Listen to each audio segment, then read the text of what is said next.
Hello and welcome to Spectrum News. I am Rachel David White, coming to you live from Uyo, the capital city of Akwa Ibom State. Let's take a look at the headlines. Federal government says no federal university is allowed to charge tuition fees. Suspended CBN Governor Emefiele to be arraigned tomorrow over 6.9 billion naira procurement fraud.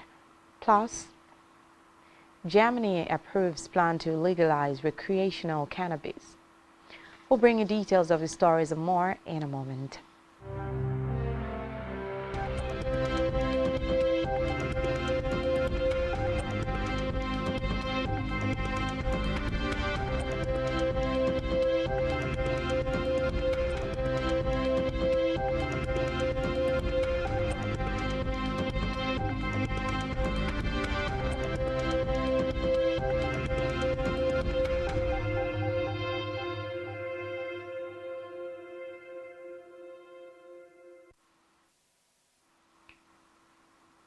We begin this afternoon from the education sector, where the federal government has insisted that no federal university is allowed to charge tuition fees in the country. The Permanent Secretary, Ministry of Education, David Adejo, said these at a public hearing by the House of Representatives ad hoc Committee on Student Loans in Abuja. Adejo said that the recent increase in charges by federal universities in the country was unfortunate, noting that the charges collected were used to pay for some of its services, including electricity bills.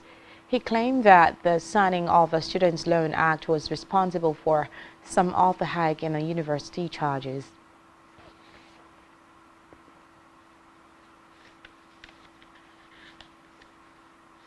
And still in education, the Academic Staff Union of Universities, ASU, has called on President Bola Tinubu as a matter of urgency address the humanitarian crisis in Borno State internally displaced persons IDP camps, with hundreds of out-of-school children and many teenage pregnancies as a result of gunmen attacks. ASU President Professor Emmanuel Osedeke met the call during the union's humanitarian outreach to IDP camps at the Abwagana in Makurdi, the state capital, where he expressed hope that the federal government would do better this time as Nigerians are facing hardship. Represented by Ralph Ofoku and Stella Maris Oke, the ASU leaders lamented their inability to safely return the IDPs to their villages and homes now being occupied by armed headsmen. The ASU officials also bought food and clothing items to the IDPs, while officials of the State Emergency Management Agency assured the ASU officials of transparency in sharing the items to IDPs. Leaders of the displaced persons said they want to go home if security were provided to clear armed headsmen from their homesteads.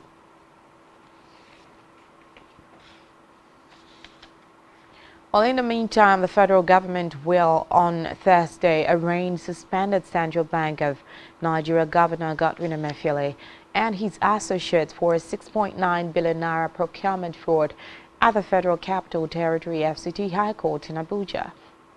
Emefiele will be arraigned alongside a female CBN employee, Sai Adatu Yaro, and her company on 20-count charges of procurement, fraud, conspiracy, and conferring corrupt advantages on his associates. The embattled Apex Bank chief, who has been in detention since he was suspended from office on June 9th, was accused of conferring corrupt advantages on Yaro, a director in April 1616 Investment Limited. In the charges signed by the Director of Public Prosecutions, Federal Ministry of Justice, Mohammed Abubakar, Deputy Director of Public Prosecutions, Nkiru Jones Nebo, and 8 other ministry officials, the 3 accused persons were alleged to have bought a fleet of over 98 exotic vehicles and armored buses valued at about 6.9 billion naira. Meanwhile, the Vice President Kashim Shettima has received some executives of Google at the presidential villa Abuja. Shettima also lauded the 1.2 billion naira grant provided by the technology giant for the support of the Tinubu administration's 1 million jobs initiative. According to Vice President, the announcement of the grant was commendable and worthy of emulation by other companies.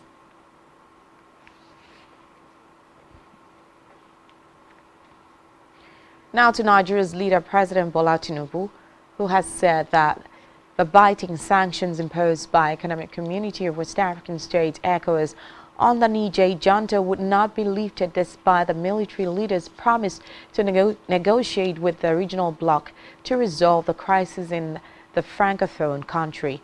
Tinubu, who stated this when he received the special envoy of President Ali Ondimba on the matter, and the Minister of Foreign Affairs of the Republic of Gabon, Haman Imongaud, at the State House of Abuja, insisted that military takeover of government was no longer acceptable in Africa. According to a statement released by the presidential spokesperson, Ajuri Ngalale, the president also pressed the solidarity of the Economic Community of Central African States on the political impasse in the Republic of Niger.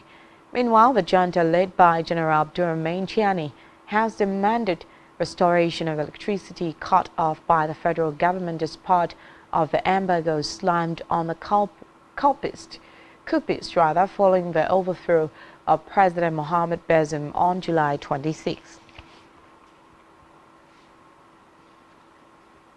In the meantime, President Bola Tinubu has mourned the death of troops killed by bandits in an ambush in the Shiroro area of Niger State, as well as the crash of a Nigerian Air Force helicopter in the state.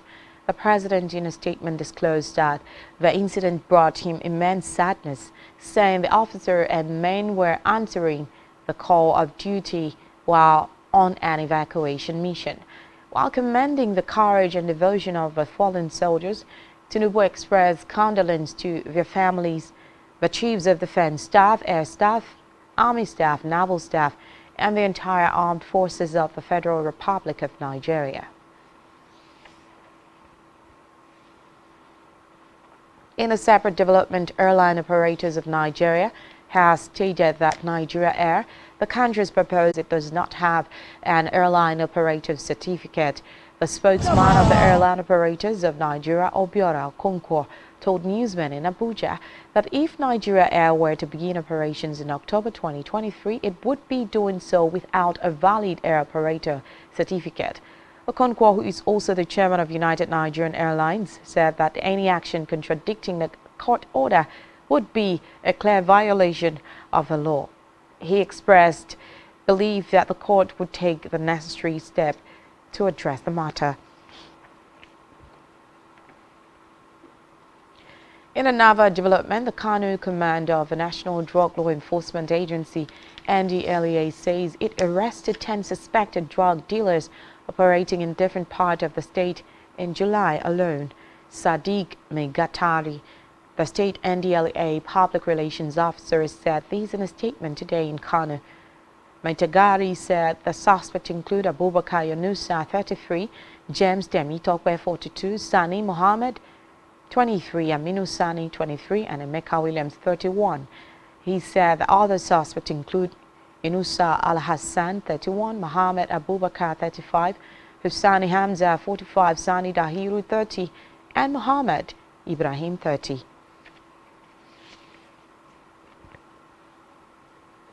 Away from that, the Anambra State Commissioner for Women and Social Welfare, Ife Obinabo, has sealed off the Hour of God Community Children's Home in Onitsha over allegations of illegal adoption and selling of children. Obinabo led security operatives to seal off the structure today. After a report and documentary by Ifeanyi Soyombo made the rounds on social media and local television stations, alleging that the State Ministry of Women and Social Welfare was involved in an illegal adoption of a baby girl alongside one of her registered homes in the state. Reports say about 20 children were recovered from the orphanage operator, including a newborn baby, while the founder and the employees had fled and are currently at large. The children recovered were between the ages of 1 to 17 years, 10 boys, 9 girls, and a newborn baby. While denying any involvement of herself and the ministry in the illegal child adoption saga, Obinna Boss said the founder of the orphanage home, Reverend D.C. Ogo, was invited to her office in Awka for an explanation, but that she did not honor the invitation.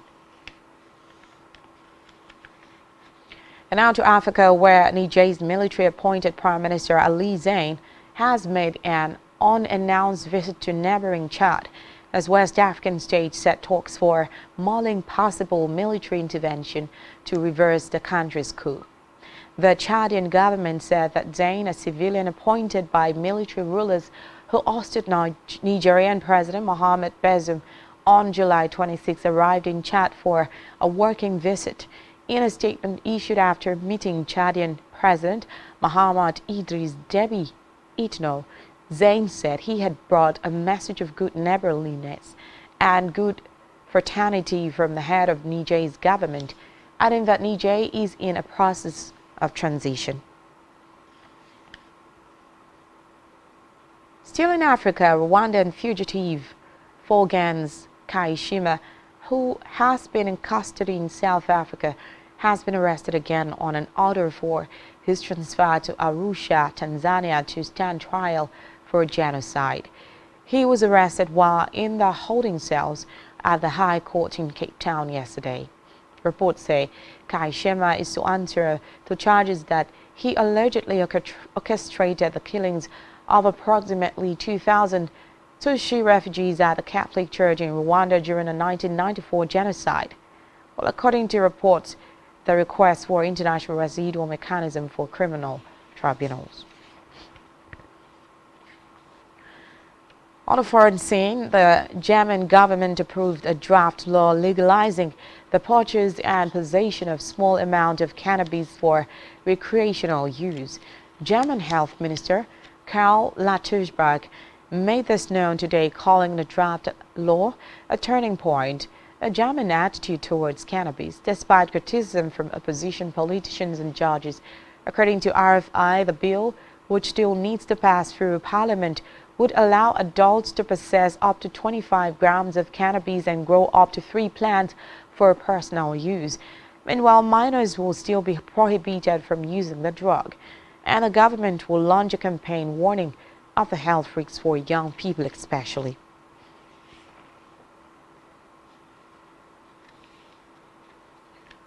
Still on a foreign scene, Ukraine says its forces have liberated the village of Urozhain in the eastern Donetsk region, where fierce battles have taken place in recent days. The spokesperson for the General Staff of Armed Forces of Ukraine, Andy Kovalov, said the country's defense forces took control of Urozhain and are consolidating their positions. Kovalov added that in the eastern point, Ukrainian forces are continuing to conduct counter-offensive operations south of Bakhmut as heavy fighting continues.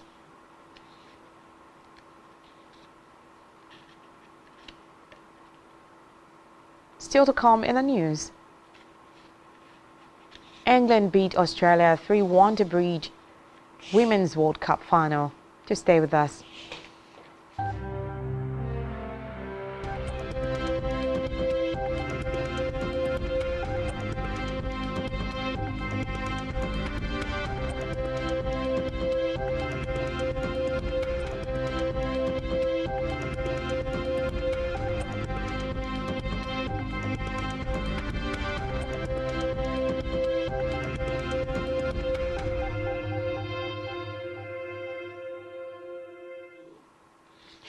Welcome back and many thanks for staying with us. Over now to our business news.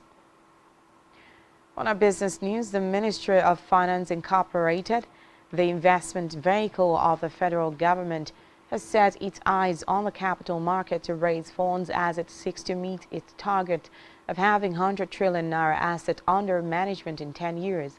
This was revealed at the closing ceremony held in honor of Murphy at the Nigerian Exchange Limited Foreign in Lagos. Speaking at the Forex, The management director of MOFI, Dr. Armstrong Takang, said they are expected to source funding for investment and for government entities, which is where the capital market is important. On his part, the chief executive officer of the NGX, Temi Popula, in response expressed the willingness of exchange and other stakeholders to achieve the goal of MOFI. While still in business, oil marketers have advised President Bola Tinubu to gradually relax the removal of subsidy on premium motor spirit, popularly called petrol. Following the inability of importers to access the United States dollars and the impact which this is having on businesses, this came as Tinubu ruled out fuel price hike and reversal of fuel subsidy. However, marketers of petroleum products encouraged the president to learn from Kenya, stressing that the African country had to return subsidy on petrol to curb the devastating impact which its removal had on Kenyans. The Secretary, Independent Petroleum Marketers Association of Nigeria, Abuja, Suleja Mohammed Shuaibu, who stated these, argued that despite the fact that Nigerian National Petroleum Company Limited announced earlier on Tuesday that it had no intention of increasing petrol price, the cost of the commodity would rise above its current 617 naira per litre in weeks if the exchange rate continues to increase. In health, the United Nations Children's Fund UNICEF has predicted that the number of children suffering from acute malnutrition in Nigeria is expected to rise from 1.74 million in 2022 to 2 million in 2023, citing the October 2022 Kader Harmonize, a government-led and unsupported food and nutrition analysis carried out twice a year. UNICEF identified continued conflict, climate change, inflation, and rising food prices as key drivers of the alarming trend. UNICEF, in its latest report, said food access has been affected by persistent violence in the northeast state of Borno, Adamawa, and Yobe, alleged armed banditry and kidnapping in states such as Katsina, Sokoto, Kaduna, Benue, and Niger. The increased attacks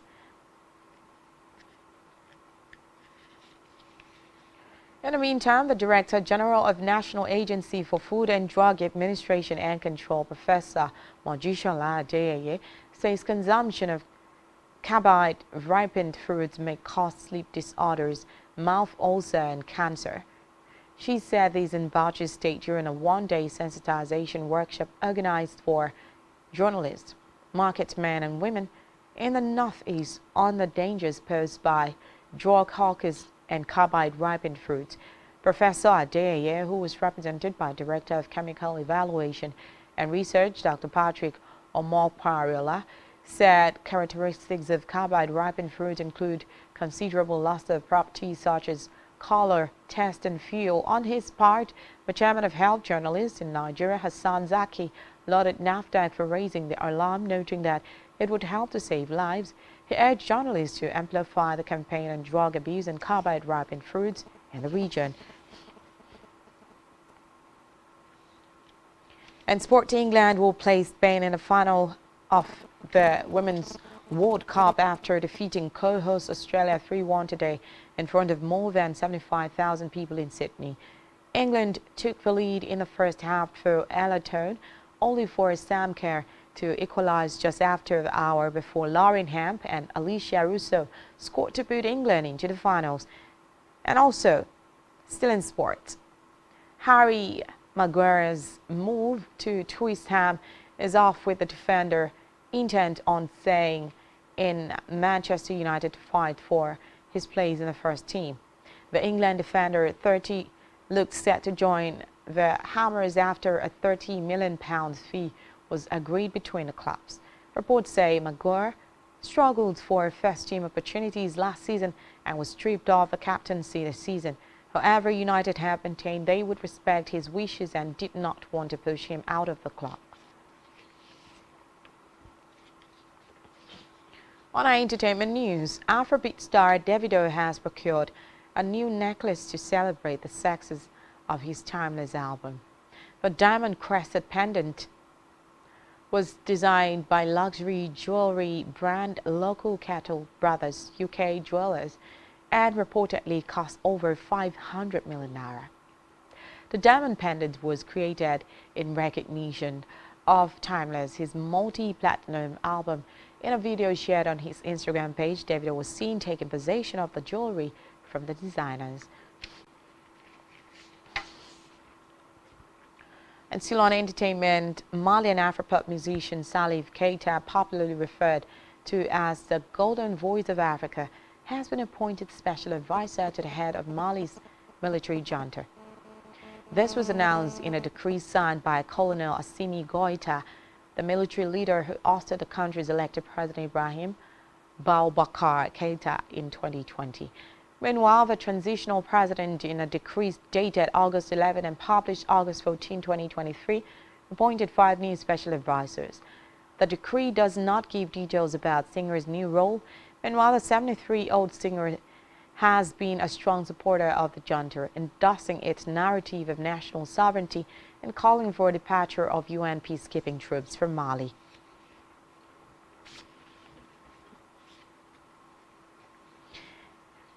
E.NG. You have been watching Spectrum News at 4. I am Rachel David White. Good afternoon.